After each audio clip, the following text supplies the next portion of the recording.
Welcome to Sputnik, orbiting the world with me, George Galloway. And me, Gayatri. The cascade towards a return of reaction in Latin America appears to have been halted, albeit by a whisker in Peru. The former dictator's daughter, Keiko Fujimori, polled 49% and more, but narrowly lost the presidency to mainstream conservative Pedro Pablo Kuczynski. But with the results so narrow, how long before Fujimori's supporters begin to challenge the result and mobilize the street power undoubtedly at her disposal? And what will the army do? And what is it about dictatorship which seems to be coming back into fashion? Who better to talk us through than Peruvian analyst and super journalist Isaac Bigio. Isaac, thanks for coming on the Sputnik. 3 questions there. Thank you. Will she accept the result? What will the army do? And what is it about her brand of right-wing politics that appears to be coming back into fashion? Well, the first question is, at the moment, the difference is only 40,000 votes. The count is now is almost 100%. It's very few votes to be counted. So Kuczynski is going to be proclaimed president. There is a possibility that Keiko Fujimori will call for a recount of the votes, but at the moment she has not accepted the results. Some people from her party are mobilizing people in the street, claiming that this is a fraud. However, the left and the union said that Fujimori always make frauds. In 2000, he made fraud. This was our father. The father made fraud, and it was completely showed that it was a fraud, so he has to resign from the presidency.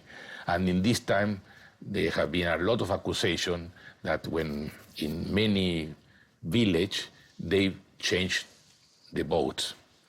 So at the moment, we don't know if she's going to accept or not. Your second question was about the army. At the moment, the army has not been doing nothing, but we don't know what they are going to do. I think at the moment, the army says, whatever the national election decide, we will support. But we don't know, because this government, Ollanta Humala, used to be a military. I don't know if he's going to accept if Fujimori won for a narrow vote and with fraud. At the moment, the election is in favor of Kuczynski. I don't think there's nothing going to change.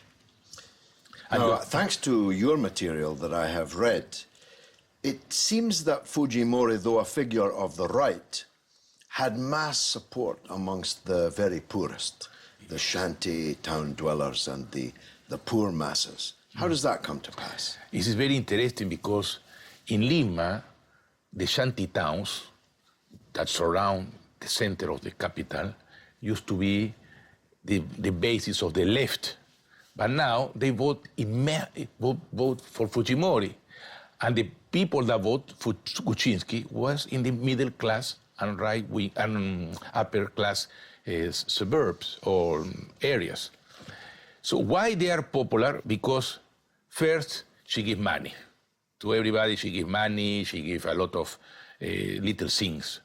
Second, because during Fujimori government in the 1990 to 2000, Fujimori made a lot of roads and medical posts.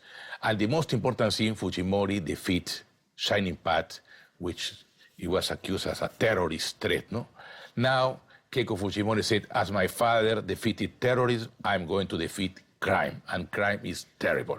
The problem is that she can defeat street crime, but she's going to put a lot of criminals in power because many of her most closest supporters have been accused of being linked with the narco traffic and in a lot of corruption scandals. So, but people, the most poor people, believe that she can defeat crime. No? Another argument is that the other candidate, Kuczynski, is a gringo, is a U.S. citizen. He has been a banker. He's a member of all the banking institutions, and that he's a very rich man. So but she's Japanese. Yeah. She is Peruvian with Japanese grandparents. She was born in Peru, no? And so the supporters of Fujimori, they include the indigenous, yeah? No.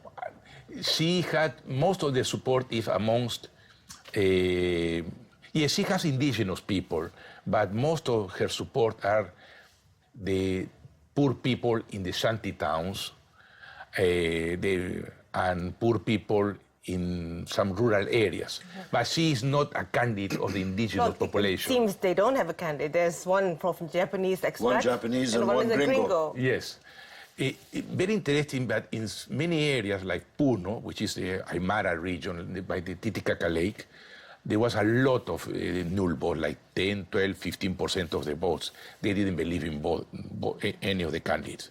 The interesting thing is the south, which is the more indigenous part of Peru, which is where the Quechuas and the Aymara lived, most of the south supported Kuczynski against Fujimori because the left said the worst enemy is Fujimori, no? So the left backed the mainstream conservative. I will tell you something. The only reason why Kuczynski won is because of the vote of the left. There is something very interesting in the Peruvian election. In most of the elections, the main meetings, the main demonstrations, the main rallies are in supporting one candidate. In Peru, in the first round and the second round, the main demonstration was against Keiko Fujimori. There were more than 100,000 people in the street before she was before the first round and also before the second round against Fujimori. In every important city, even in London, we did a demonstration. So people from the left wanted to stop Fujimori. No? This would be a bit like the left in France, putting their weight in the final ballot behind Sarkozy against Le Pen. Le Pen also representing an increasing, disturbingly large number of the very poorest people, most marginal people in France, except for the immigrants, of course, who are her scapegoats. But some of the same, if you like, brown shirt politics, Strasserite politics, anti-capitalist, anti-crime, but actually being composed of capitalists and criminals. There are some similarity between Le Pen and Fujimori, because Keiko Fujimori is the daughter of Alberto Fujimori, who used to be a dictator, and is the only former president that has been extradited and is in jail. And, you know, in France, you have Le Pen daughter and Le Pen father. But there is a difference. In France, Le Pen has never been in power, and all the right-wing parties said, we don't want to deal with Le Pen. While in Peru, Fujimori had been in power 16 years ago. He controlled a lot of the judges and have a lot of influence in the electoral court. And in the previous election in 2011, Kuczynski openly supported Keiko Fujimori, saying that she was going to do a marvelous government, an honest government, and her father defeated terrorism and hyperinflation. So in reality, it's not like Chirac and Le Pen, because Kuczynski is more conservative, was supported Fujimori in the past, no? Now, how does this fit into the bigger Latin American picture? We have a return of the old guard in Brazil. We have the leftist government in Venezuela in big trouble. We had a defeat for the Peronists in Argentina. We have, it seems, a creeping return to reaction. How does this fit into that picture? Well, at the same time that we have this problem in Peru, we have the situation in Brazil. But in Brazil, we have a new government, which is deeply unpopular. Two of its ministers have been resigned because of accusation of corruption. There are more other ministers that are going to resign. So perhaps the right-wing coup d'etat in Brazil is not going to work very, very much. In the case of Venezuela, yes, it's more likely to be a referendum. But even in the case that Maduro lost, but because I think the referendum is going to be at the end of the year or beginning of the other year, we are going to have a Chavista government because the deputy president is going to replace him. So there is a return of the reaction, but I will tell you something. In the case of Peru, there is also the growth of the left. The left has been completely smashed since 1990. When Fujimori took power, he destroyed the left. Now is the first time that the left achieved more than 20% of the votes in Peru. In fact, it was about 22, 25%. So the left is growing in Peru another time. It's they have the second group in the parliament. And so I think that you asked me about the politics of the streets. Fujimori is not winning the street, it's the opposite. There is a lot of anti-Fujimoristas in the street, and this mass movement is going to grow. So I think that in Peru, the left have a position of growing and growing and growing.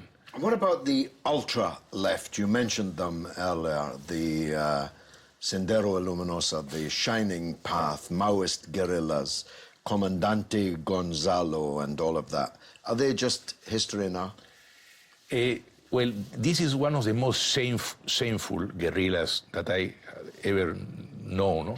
Because in Ireland or in the Basque Country or in guerrillas then become very popular parties, no? They have been elected in El Salvador and in Nicaragua.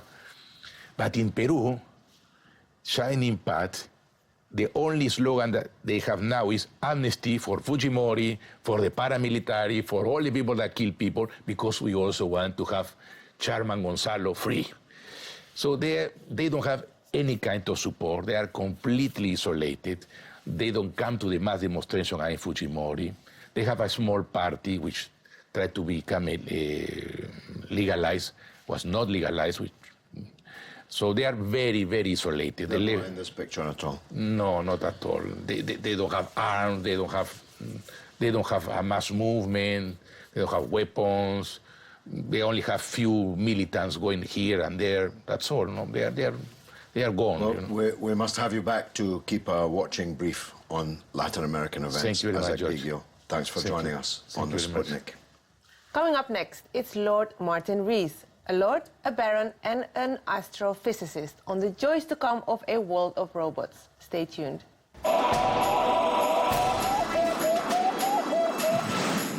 Welcome back to Sputnik. The TV series Humans depicts a world where the middle class, at least, have artificial intelligence in every home. And not just an intelligent dishwasher either. They have the full Monty of glamorous robotic au pairs who cook your dinner and bring up your children. And like Hal in Stanley Kubrick's 2001 A Space Odyssey, it all goes wrong when the robot's artificial intelligence begins to develop a mind of its own. Well, we are honored to have on board the Sputnik the world's most eminent cosmologist and astrophysicist, Lord Martin Rees, former president of the Royal Society and the Astronomer Royal. It is an honor, Professor. You astound me. I've listened to a lot of your talks. Your preoccupations are so, well, astronomic compared to my own, and I wish we had an hour to talk to you. But let's focus on artificial intelligence first. Is this just a kind of development of all mod cons? A dishwasher, a vacuum cleaner, a washing machine, a robot? Or is it a quantum leap? First, let me say I worry as much about everyday matters as anyone else, despite my cosmic preoccupations. But I think there are exciting things happening in what's called generalized machine learning. We're used to robots, they've taken over a lot of factory work, etc. But what's happening now is that they can digest lots of information and they can actually learn how to do things without being taught in detail. Let me give an example. 20 years ago, a machine beat Kasparov, the world chess champion. That was a great achievement, but the machine was programmed by an expert chess player. Just a couple of months ago, another machine run by a company here in London called DeepMind beat the world champion at the game of Go, a Chinese game which is thought to be even deeper and more difficult than chess. The difference was that that computer wasn't told the rules in detail. It learnt by watching millions of games and playing against itself, and it made moves that amazed even expert players. So it's now possible, by just brute crunching of huge amounts of data, for machines to learn without being taught. And the same thing is being used in machine translation. Old type translation was not very good, whereas now, if you give machines 1 billion, not 1 million pages of stuff to read, they use EU documents. The machines never get bored. They just read that stuff, and when they've read 1 billion pages, they can translate. And this is a new technique which is possible because computers are so powerful. And I think what this means is that the robots we're talking about, the ones you had in your introduction, they will exist. But what's going to be more interesting is that machines will take over more intellectual work. I think they will take over the work of lawyers, doctors, both for diagnostics and surgery. The jobs they won't take over, incidentally, are jobs like... yours and mine. Well, I don't know about mine, but I meant things like being a plumber and being a gardener. They'd be harder to automate. And I think, obviously, the economic consequence of all this, as I'm sure you'd agree, is that we've got to make sure that the money earned by the robots doesn't go to a small elite, but is redistributed so as to provide dignified jobs as carers, gardeners in public parks, custodians, teachers' assistants, etc., who will be given dignified and secure employment using the resources made available by the robots. Well, that's a very important point, all of those were, but Henry Ford told his workers, the United Auto Workers of America, more than half a century ago, I could replace you all and I could make my cars with robots. And the union answered, in that case, who will buy the cars? If no one has work and wages, then the product of these robots cannot be purchased. But given that we live in the kind of world we do live in, where the elite are increasingly consolidating their wealth. Few people own more than half of the wealth in the whole world. It's more likely, isn't it, that the workers are going to be laid off by the new intelligence, artificial intelligence that's coming on board. Yeah, well, even just to add on that, the Obama administration, when they first made their research into this, they did come out with a finding that 80% of workers who earn less than $20 an hour would be able to be replaced. Well, that may happen, but as I say, that is something where there's a need for redistribution to ensure they're well supported nonetheless.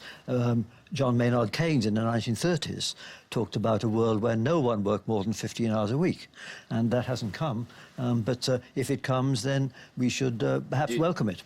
Some will have shuddered. I'm not a Luddite in any sense. Some will have shuddered, though, at the amazing story you just told about the computer learning itself how to play things. This is the beginning, is it not, of the quantum leap, from rubbish in, rubbish out, as they used to say about computers, to something different. It is. I mean, it's clear the direction of travel is going to be towards computers with a bigger range of human capabilities. How long that will take, we don't know. Of course, although they can surpass humans in many respects, robots are very primitive compared to us. For instance, although they can play chess at championship level, you can't make a robot that can move the pieces on a real chessboard as adeptly as a 5-year-old kid can. So there's a long way to go before they can do all the things we can. But of course, nonetheless, many people, and I know some of the people in this field, feel it's not premature to have guidelines for these developments, just as we need them for biotech, to ensure that they don't go rogue, as it were. Because there clearly are these scenarios in movies and science fiction which are looking not quite so far away from reality these days. Well, I saw 2001, A Space Odyssey, in the 1970s, when 2001 seemed like a very long time away. And I watched HAL go rogue. Right, yes. HAL, the great computer that was powering the ship, began to question the decisions being made by the humans, and eventually, of course, disaster ensued. Is that a possibility, that a computer in that sense can develop a mind of its own, make moral judgments?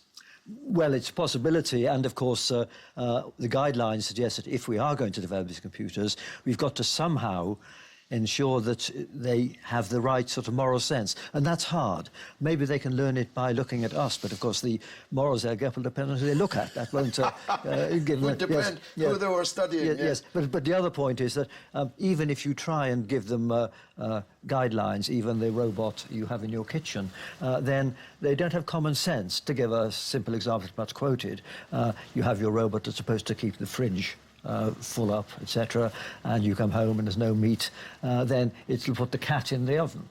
You see, because it won't realise that that's a different concept, and we don't do that sort of thing. So you've got to realise that all these things that we've grown up to accept as obvious need to be programmed into a computer, or it has to learn by watching millions of people, and that's going to be the problem if the computers become too autonomous. But I think there is one context, and you mentioned HAL in 2001, where robots ought to be given free rein, and that is in space.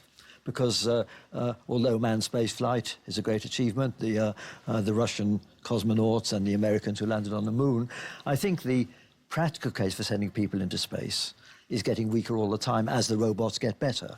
And I think humans may go as an adventure, just like they climb Everest, etc. But I think the future of space lies with huge robotic fabricators making things in space and robots exploring the solar system. They can do this as well as humans and far, far cheaper. You said in one of your magnificent talks that we've got 6 billion years to go before, 6.5, I think, before the sun burns out, which will be the end of the Earth. Mm-hmm. But you also made the point, which reverberates in my mind, that the people, or rather the life that will be on Earth 6.5 billion years from now will be as different from us as we are from bacteria. This fascinates me, this idea. Yes. What will it be in your... Well, we don't know. I think that's important, and this is perhaps one perspective that astronomers bring, because most people, apart from creationists and people in Kansas and the Muslim world, know that we're the outcome of 4 billion years of evolution. But most people somehow think we are the culmination.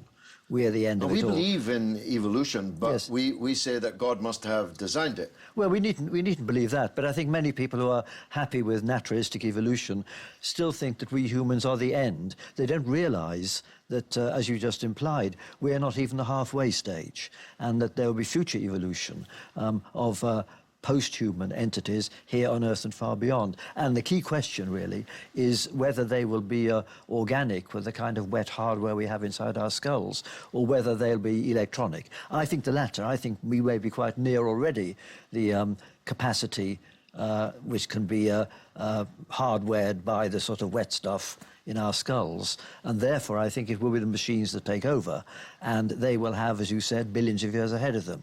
And that incidentally has another implication, which is that if we find evidence for extraterrestrial life, intelligent life out in space, which some people are looking for, then what we may find is far more likely to be robotic and electronic than organic, because if we imagine that the evolution on some distant planet tracked what happened on Earth, then you get 4 billion years of evolution, and then intelligence emerged and technology, but then the machines take over and they have billions of years ahead. So if there is intelligence out there, it's probably already in machines. I told you he was astounding. I want to talk to you about the parallel universe ideas, but we don't have time to do it on this occasion. Lord Rees, Professor and Astronomer Royal, thank you very much for joining us. Thank you for having me on the programme. Sputnik. Thank you. And now it's your turn to tell us what you think through the portals of social media. What's rattling, Gayatri? So on the super intriguing topic of artificial intelligence, whether it's a savior or a threat to humanity, Wayne Mack for Palestine says, they've said for years that new tech will free up our leisure time, yet it doesn't. And Ricardo Picasso says, don't forget that robot means slave. What if those powerful, intelligent machines found out? Well, that's because the sociology doesn't match the technology. The technology is advanced, the sociology is, well, less than advanced. Well, that's all the tweets for today. Which, alas, means that's all we've got time for. But you can stay in touch with us through Twitter and RT_Sputnik or on Facebook, Sputnik on Russia Today. It's goodbye from me, Gayatri. And from me, George Galloway. It's been marvelous.